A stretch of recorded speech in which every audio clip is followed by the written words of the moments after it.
Welcome to Running the Table, the podcast where we run through everything on the table in the world of sports.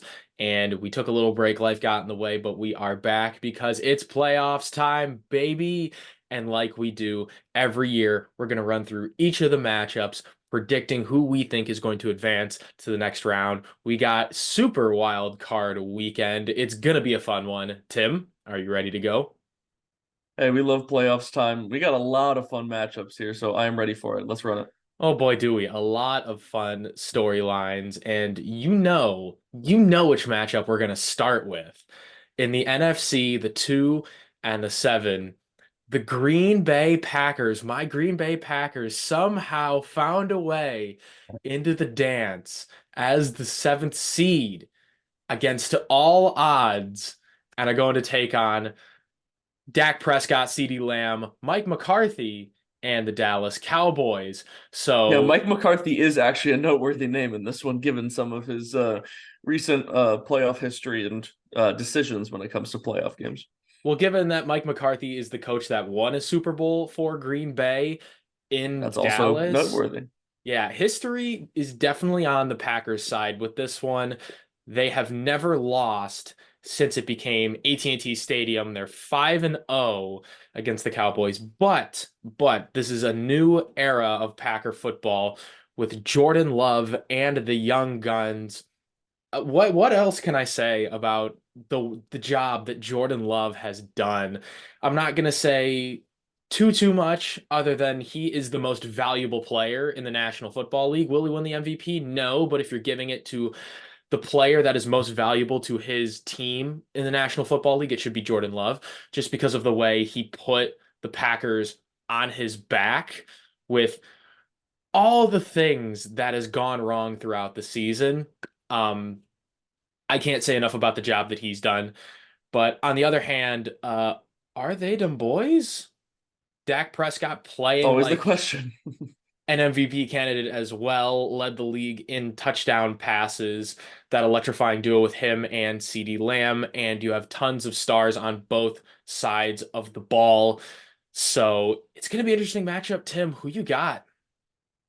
This one, it's like what it comes down to for me is right now Green Bay has been playing extremely good football in the second half of the year. That's the reason Yeah. why they're at this point. Yeah. Because they were able to turn things around in pretty massive fashion from sort of the stumbling at the start that we expected, really. We almost Um, lost to the Panthers, but it's all good. Yeah. that was an excruciating one for sure. Bryce Young scored Um, 30 points on us. Yeah. but to me, I think this matchup comes down to, can Green Bay stop Dallas's offense enough? We have seen Dallas have amazing teams, have some great teams that have come into the playoffs and put up absolute stinkers. So there is reason to be hesitant about this game, and I completely understand a lot of people's qualms about Dallas, because we're kind of just waiting to see it from them. But I also have not seen a Dallas passing offense that has put up numbers like Dak and CD have individually. CD has been on a tear. For fantasy wise, people who have had CD Lamb, I mean, if you had CD Lamb, there was a good chance that you ended up in your fantasy championship just by the way he carried your team through the second half of the season. So he is a very very very good part of that offense. So I personally think that Dallas's offense will prevail. Obviously, I mean, with how well Green Bay has been playing, it's fantastic, all that. But there is something to be said about a not a rookie quarterback, but a first year starter in the playoffs. And I think that the experience of a lot of these guys on Dallas and Dallas's defense will prevail, even with some of the injuries that Dallas's defense has succumbed to over the course of the year. But so I've got Dallas in this one. It's not exactly a hot take since they are the 2 seed, but also given their playoff history and, like you said, with the history with the Green Bay playing in Dallas, there's something to be said about this one. Sure. That's all well and great. Dallas has been the NFC's most dominant teams throughout the season. Yeah, all right, Oh, I fine. know where this is going. But you gotta realize the pressure is on Dallas. It is Mm-hmm. all on them to Oh, go totally. out and win. And that's a really dangerous place to be. Are you going to answer the bell when historically you have shown up and fallen flat on your face? When you keep going and you keep losing and people are expecting you to get the job done and you just don't, Yeah. then, the shelf life is only so long. There's only so many chances that you can have before it all falls apart. And in the words of the great prophet, Jair Alexander, pack is back, baby. Oh, Strap City, about to take care of CD Lamb and them boys. Listen, that defense, it's been rough at points, all right? Like I said, 30 points to Carolina. Yeah, but in the past 2 weeks, they have had game yeah. Do you plans. trust Joe Barry? That's what it comes down to, I think. That's neither here nor there. I won't trust Joe Barry as He far as I can said, throw him. "Mm." But what I do trust is the talent on that defense to make life miserable for Dak Prescott. And I trust Jordan Love to connect with these young receivers. Jordan Love, over the second half of the season, you can make an argument. I will make the argument. He's been the best quarterback in the National Football League.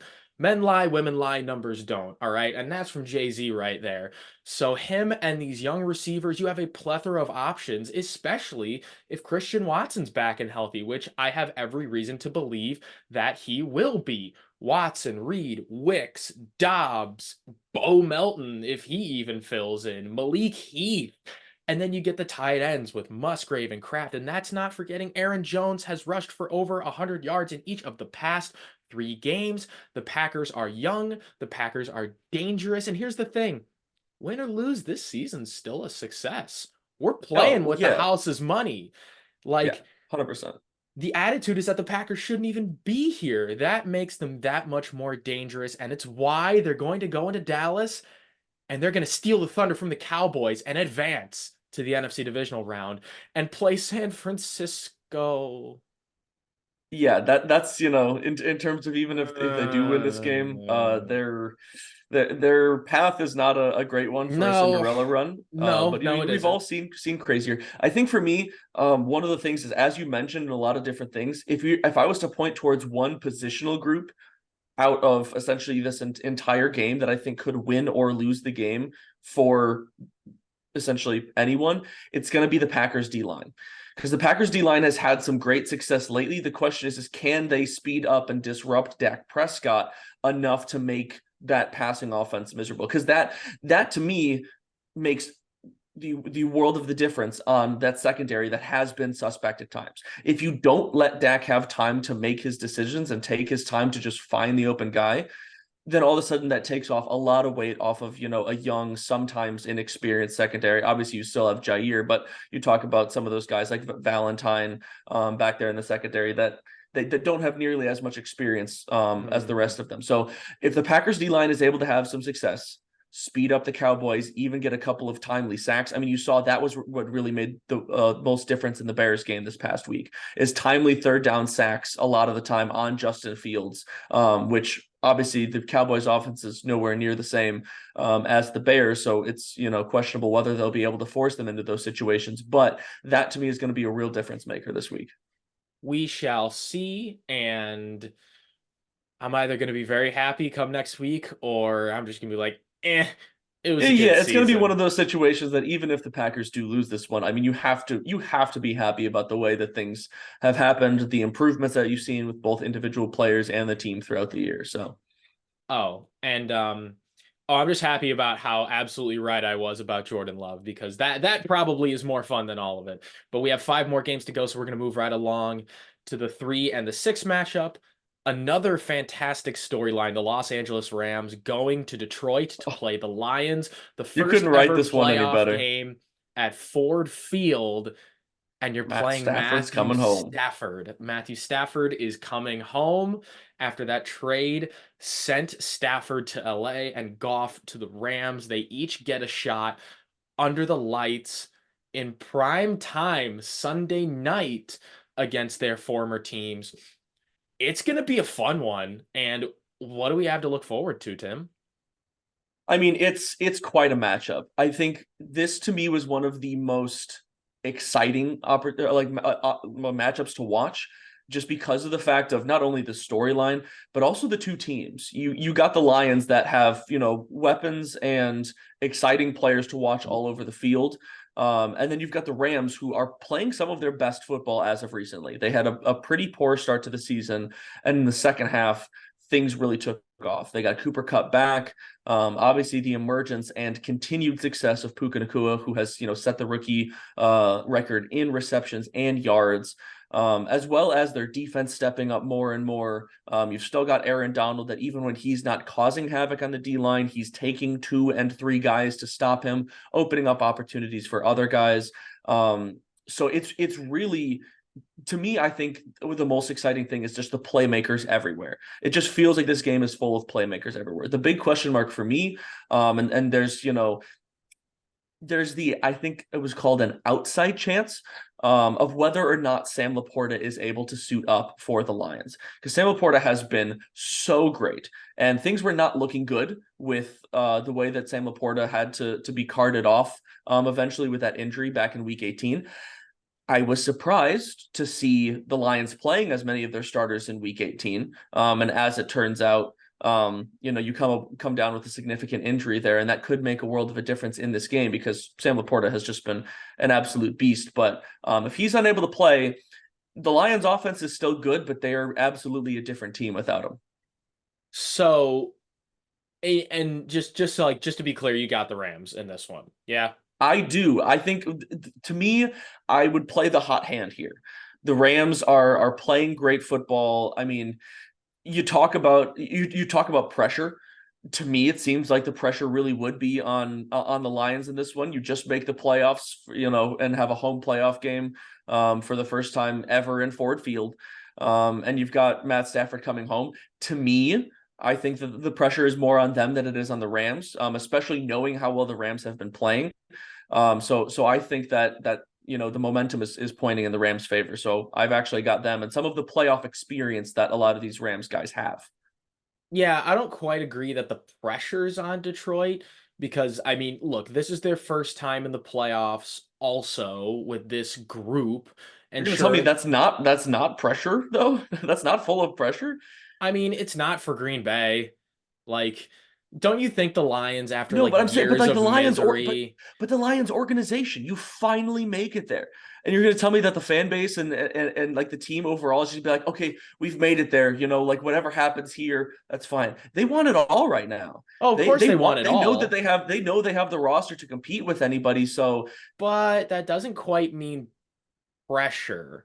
Like if you've gone time and time and time and time again and you failed over and over and over and over and over again, yeah, then the pressure starts to mount.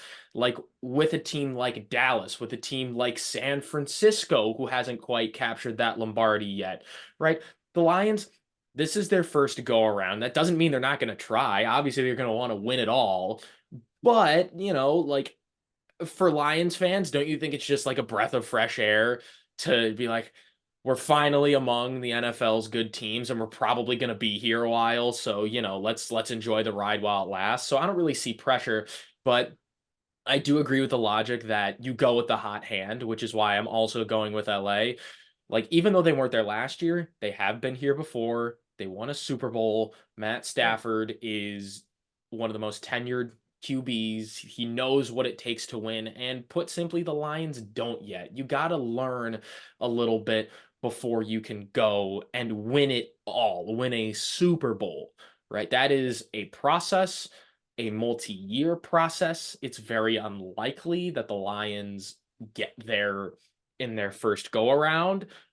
And quite frankly, I don't see them making it out of this round. So, we both have LA. It's pretty, set in stone, but we're going to move on to the 4 and the 5, the final NFC matchup, which why it got the Monday night game, I have absolutely no idea, but the Philadelphia Eagles go to Tampa Bay to play the Tampa Bay Buccaneers, which is just odd considering where these two teams were about midway through the season. The Eagles were rolling, they were on a tear. It seemed like nobody can stop them. And then they hit a road bump that gave them a few flat tires, and they've been kind of screeching and skidding just right over that finish line, and it cost them the division and a home playoff matchup. So Yeah. now their reward is going to play Tampa Bay, who And Baker also Mayfield. also just barely squeaked out the NFC South Division Championship. Um, Actually, their fourth consecutive year in the playoffs, the only team that can say that in the NFC, as wild as that is. Pretty Um, crazy. Baker Mayfield's revived his career. He's got that swagger. The Buccaneers, they're confident, man. They think they can do it. Um, and if the Eagles aren't careful, I think the Buccaneers can jump on them, but I don't think they're going to win this one here. I think the Eagles are intelligent enough. AJ Brown hosted that players only meeting that they can make the adjustments that they need to make. Yeah, they're a little banged up, and that can play a factor, but I like the Eagles' playoff experience. I like what they're made of. I do believe they have the talent to at least overcome this first round matchup. Yeah, no, I mean, I totally get that. Looking at these two teams in sort of like the recent history, the Bucks have been very up and down, and they've played some pretty good football in the second half of the season. They've had some games where they've really sputtered, like they kind of get completely shut down against the Saints there for a while. Whereas Philadelphia, they were on an absolute tear, competing for the one seed, and then whatever it is that they tripped over, they've been doing somersaults down a rocky hill for the last 5-6 weeks. It's Um, like Tim, it's like, you in flag football, you're playing a great game and then you dive and then you somehow tweak your shoulder and it's just not quite healthy since. Um yeah, the, that's a pretty realistic these things metaphor. kind yeah, these things kind of happen. I don't know where I would pull that from, That's a but great question. beyond me, but Couldn't tell you. but before you continue, I will point out this: Philadelphia is a 3-point favorite, and this is on the road. And Interesting. and I think we forget that this is the team that represented the NFC in the Super Bowl last year, and playoff Oh, I haven't experience forgot goes that. a long, long way. Like once you get into the dance, then like I don't want to say throw out the regular season, but like things become a lot more unpredictable. Like anything can really happen, like any Oh, given Monday. But I don't know. yeah. No, That that's just my 10 cents. yeah, exactly on that line of thinking. Dime. My mind is anything can happen. And you bring out a lot of good points, but also Baker and the Bucks, baby. Like I Sure. love what they've been doing. Sure. I think if I look at a lot of the individual All right. aspects of this matchup, I do like how Tampa Bay's passing offense has the ability to, especially at home, potentially take advantage of some of that Eagles secondary, especially you talk about as banged up as they are throughout the whole team. Their secondary has not been particularly consistent even when healthy. And I also really like the emergence of Rashad White. There have been some games where he's had some difficulty. I think this is a game that if they're not able to get a lot going necessarily on the ground, which with that Eagles D line that may or may Think it's not a happen, probable. but it's also he is absolutely a back that can get going in the receiving game, in the short receiving game. He could absolutely tear them apart if they don't come up with a good way to stop that. And then you look at Mike Evans and Chris Godwin. Those guys I think really have the ability. They are, to me, are still a very underrated receiving tandem, and I think it's because they don't have somebody like Tom Brady at the helm anymore that they kind of get you know kind of pushed to the side. There have been games where either one of them or both of them haven't played that well, but they're both very good wide receivers still. And Mike Evans still was able to put up his 1,000 yards once again. So I don't know. There's something about this Eagles team that smells Baker and off the to me. Bucks, man. Baker and There's the something about Bucks. this Eagles team that smells off to me. I think that they're able to rebound to, not look as bad as they have been in some of these last few games. I mean, just considering their start in their last matchup. Oh, wow. Who knows? But we got the AFC side of things starting with the 2-7, the Pittsburgh Steelers taking on the Buffalo Bills. The Steelers, I don't know how they did it with a negative point differential and Mason Rudolph and inconsistent running back play and mediocre receiving play from guys like Deontay I hate Johnson it. and George Pickens. No TJ Watt. Um, but they're here. They're here. And on the other side, the Buffalo Bills, I'm they here. okay, Kansas City is here. We'll get to them in a bit. We'll actually get to them next, but we still got to talk about how the Buffalo Bills are going to beat the brakes off the Pittsburgh Steelers. This actually reminds me a lot of when Pittsburgh snuck in as a 7 seed and took on Kansas City, and Kansas City absolutely blew the doors off of them. I With think poor that crippled Ben Pittsburgh team, Roethlisberger.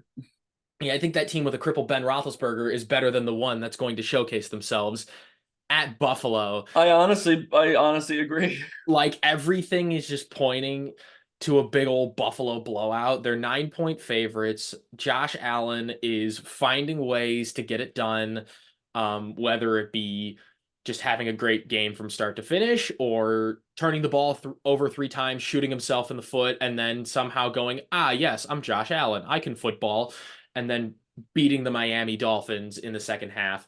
Like, I, people seem to count out the Bills. I know a lot of people did when they were, I believe it was 7-6 and on the verge of missing the playoffs. I mean, there Yeah, was a they were large not in a good spot. portion of time where they were out of the playoff picture entirely. But then again, the AFC is wacky tobacco. So here we are, 2 seed. And, everything is just lining up for Buffalo to, you know, take names and chew bubble gum. That's one way of putting it. But both of these teams are just very confusing to me. The Bills obviously had their ups and downs and just were very for a vast majority of the season. Well, not vast majority, a lot of the season they were essentially massively underperforming their ability, coaching, talent, experience. There was a lot that just wasn't going right, and it really made not much sense. They were able to right the ship. They look a lot better now. I think the key for them is not turning the ball over, and that starts with Josh Allen. They really need to work on keeping the ball over. But I got to say, in this game, I don't think it'll matter.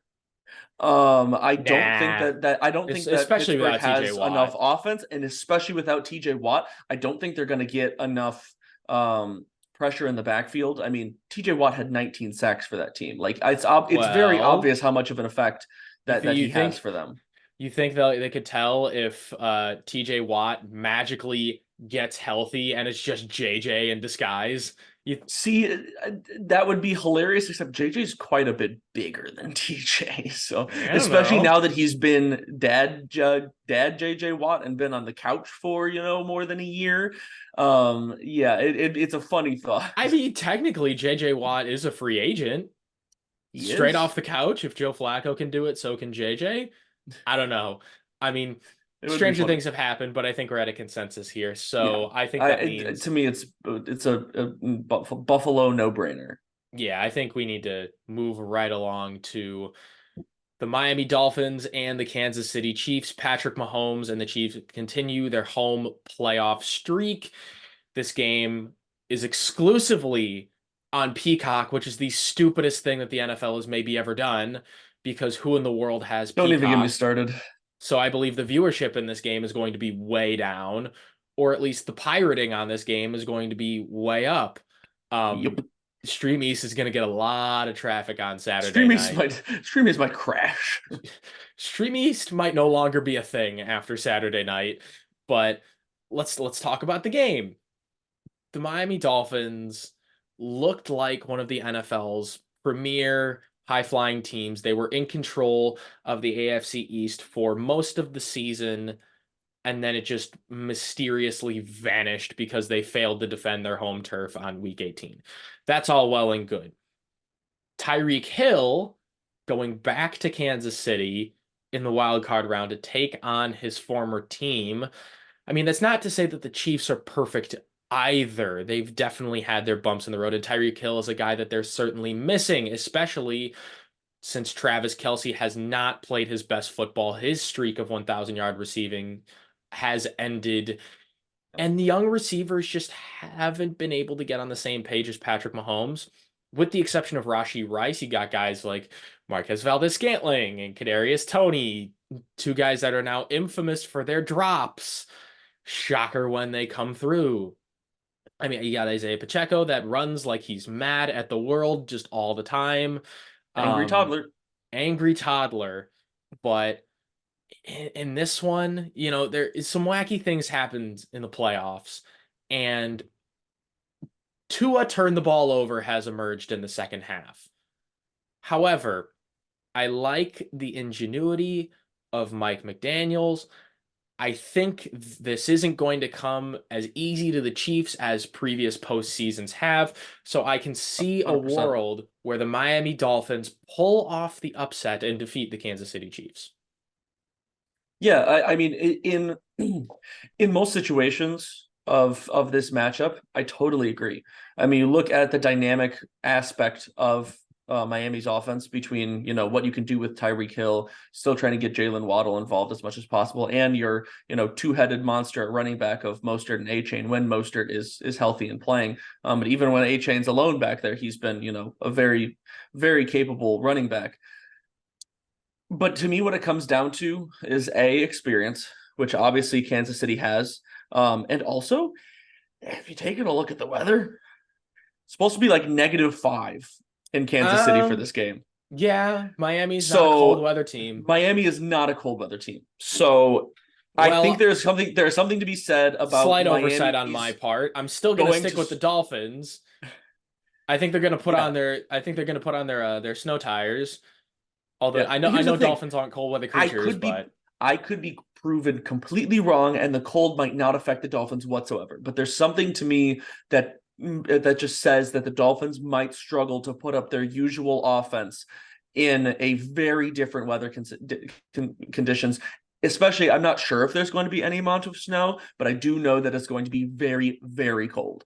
So that's going to be a very interesting aspect of this game. Most times, if you give me just the generic matchup, I don't think it matters that it's an Arrowhead. I would take Miami, but I think the weather is just going to put it over the edge. That Kansas City is going to be a little bit more prepared to play this one in well, the freezing cold. whale team, I trust the ingenuity of Mike McDaniel just thinking aloud here to switch from a pass heavy attack to a more run heavy attack. Which And they can do. if you want to go just running back to running back, advantage Dolphins, in my Yeah. humble opinion, No, because oh, totally. Yeah. you got Raheem Mostert and Devin Achane, two of the fastest players in the league, even Mhm. in snow. When if they're going to be slipping around and slipping right by Kansas City defenders, I'm just justifying this to myself because I completely overlooked the weather and I already said that the Dolphins are going to win, so I'm not going to back out now. Yeah. So we're gonna double down here and just agree to disagree. But It should be a fun one to watch. I mean, it it could should go a whole multitude of absolutely different ways, but it should be I'm banking on the weather. it should be a fun one to pirate. Yeah, I Yar. hate streaming things on Peacock. It's so stupid. That's neither here nor there. We have one final game to cover, and this one may be the most intriguing matchup of them all. The Cleveland Yeah, Browns taking on the Houston Texans. Who would have thunk it for either of these teams, given what both of these teams have been through in recent years? Starting with Cleveland, the strength is their defense. However, no, their strength is elite Joe Flacco. What are you elite talking about? elite Joe Flacco has come straight off the couch and has played, I don't want to say great football. I will say apathetic football. Like For he 38, doesn't really almost care 39 year anymore old and he's Joe just going Flacco, out there and just slinging it one last hurrah. let's You just say know, he's far exceeded any expectations of his signing. yes. Yes. Regardless of whether or not you want to call it good, great, elite, he has far exceeded whatever expectations they had for him.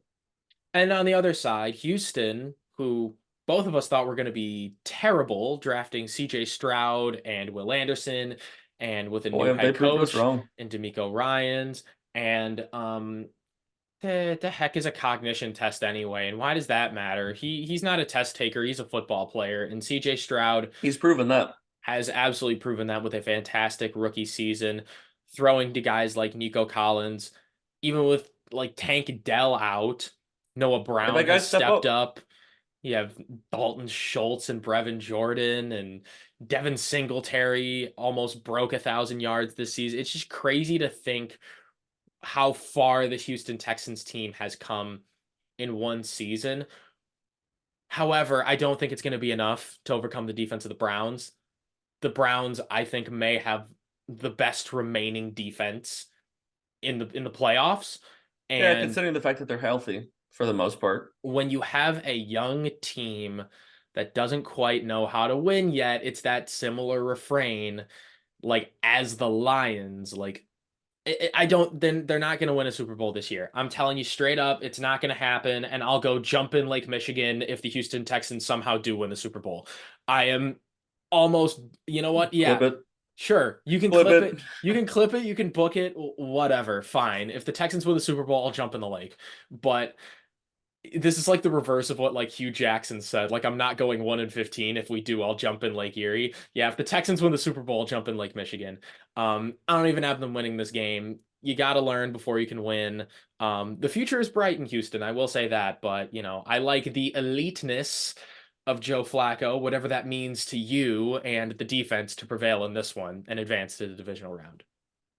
Yeah, no, I totally get it with a lot of the experience that Cleveland has, even though Cleveland is obviously not, a common postseason team. You got a guy like Joe Flacco at the helm, and their defense are both recipes for success They have been in here the before. playoffs. They have They been here have been here before. before. Yes, that's why I said it's not unheard of, but certainly not common. But for me, there's something about this Houston team that's exciting, and their offense is just very electric. So I think if there's any offense that can just find ways to overcome this Cleveland defense, also one of the things I point towards, I want to say it was on the Pat McAfee show relatively recently. CJ Stroud came on, and somebody made the comment of them having no chance against Cleveland, and CJ Stroud had a little bit of a okay reaction, like all right, bet. So if there's That's a anyone that's going to Michigan thing. respond to That's not an that, Ohio State thing. but here's the thing: they're counting them off. There are a lot of people that are counting the Texans off in this one because of how, and I would say rightfully so in some ways of how good this Cleveland defense is. But if there's any guy that's going to lock down and just prove people wrong, It's Joe look at what C Flacco look at what CJ Stroud has done to and Jordan prove Love. everybody wrong this entire year. So I'm gonna stick with CJ Stroud. I've liked the way that he's played this year. And I want to see I would love to see him win a playoff game in his first year. So I'm Counterpoint. going with Houston. Counterpoint. No. Denied. You have been denied. No, you have been denied. You are the one who is being denied at this very moment in Hey, now time. take it up with CJ. I will. I will look CJ in the face and say, "You will lose. You will not beat Joe Flacco and his eliteness." I will say either way, this game is just going to be a very entertaining one Oh, it's because gonna you be fun. It's have gonna be like good you old have such a fashioned young fun. up and coming team, and you have the Browns led by Joe Flacco. Like honestly, whoever wins this game, I'm not going to be upset. That's for sure. No, I won't either. Although I'm not gonna lie, I would much rather this be Gardner Minshew and Indianapolis, but Oh well, yeah, they choked away their chances. They had every they had their opportunity to shot. do it and they didn't. So, this is the matchup that we're getting. But regardless, it should be a very fun slate of wild card games. We're excited to break them down, to Quarterback, watch them. baby. We back like we never left. The pack is back. And RTC takes on 2024. the Bears still suck. What they're going to do, nobody knows. But, we don't talk about them because, we only talk about playoff teams We around don't here. talk about Bruno. I The think I'm just going to disappointment in that side. I think I'm just going to wrap this one up. If you want to watch our other stuff, we have so much more NFL content. We're also going to be doing some college basketball stuff. We promise eventually that will happen at some point in time when I'm gonna be honest, we don't know, but like it'll Don't happen worry. at some point. We're in the lab. We're in the lab cooking. Let us cook. We be cooking, we be whipping James Harden style from like 2016. But if you want more from us, let us know what else you want us to talk about. And until next time, we out.